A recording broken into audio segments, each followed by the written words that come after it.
So just a quick note on the previous video. I gave you a graph of 1 minus cos of x over x, and it looks something like this. On the right hand side, it's always positive, and it's always getting smaller and smaller and smaller. On the left hand side, it's always negative, and it's also getting smaller and smaller. Why is it that on the right hand side it's always positive, and then on the left hand side it's always negative, and it's also getting smaller and smaller? In this video, I'm going to explain why this graph looks the way it does. Okay, so first our aim is to try and understand this graph. Why does it look the way it does? Why is it always positive on this side and negative on this side, and it's also getting smaller, and it's also getting smaller and smaller? So to try and understand this here, start out by visualizing your cos of x here. So let's start out with f of x equals cos of x here. Okay, and then the next step is to apply this transformation here, f of x minus 1. Okay, so when you apply this transformation, it will then give you cos of x minus 1. So at the moment, our red line at the moment is this here, f of x equals this. And then when we apply this transformation, everything gets dragged down by 1. So this bit here is 0, it gets dragged down by 1 to here, and then this point here is 0, and then it gets dragged down to here, and then this point here is 1, it gets dragged down to here. So at the moment, the red line is cos of x here. Now I'm going to apply this transformation. It will then give you this. See that? So it was currently is at cos of x. Now I'm going to apply this transformation here, and everything gets dragged down by 1. See that? So it was this, and then it was, currently is here. Apply this transformation, it would then look like this. It gets dragged down by 1. Okay, so now the red line is this, cos minus 1. Okay, so let's say this function here is g of x. Let's give it a new name. G of x equals cos of x minus 1. Now our next step is to reflect this along the x-axis. So remember, our aim is to try and get to this. Our aim is to try and understand this.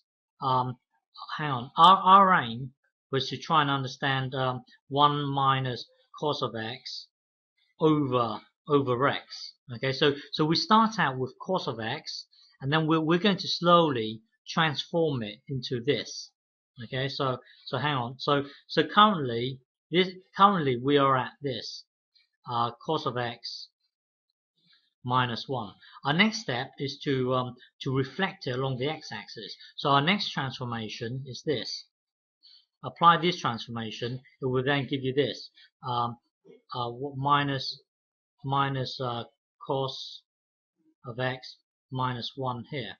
Okay, so currently we are here. Now I'm going to apply this transformation, and it will look like this. So you reflect it. Okay, but then so it was this, and then reflect it. It looks like this. Okay, so let's just tidy this up here. This then becomes minus cos of x, and then plus 1. So this looks up quite ugly in that this is minus and this is positive. So let's switch them around.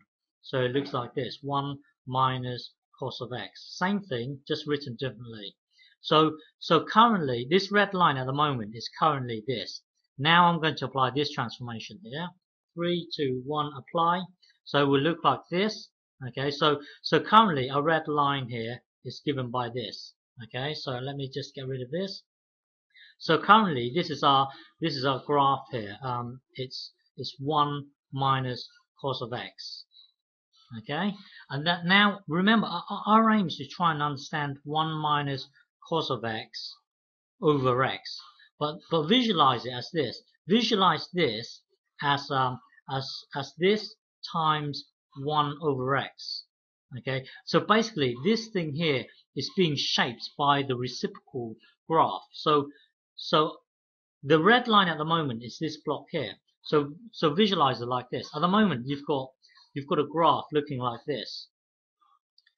you've got a graph looking like this. It's always on the positive side, and then you're going to multiply by 1 over x. So it's this times 1 minus cos of x here.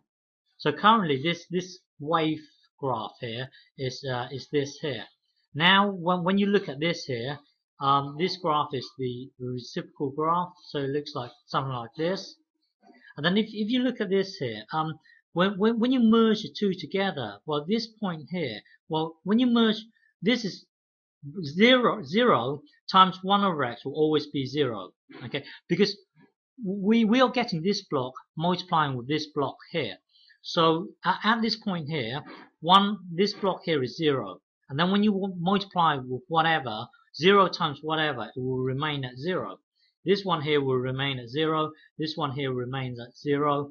This one here, well, it will end up looking something like this. It will end up looking something like this. And then on the negative side, you've got this here is positive times a negative. It will always be a negative. Okay, this point here is 0, so it's stationary at 0, stationary. Well, this point here times a minus number is going to be somewhere around here. So your graph will look something like this.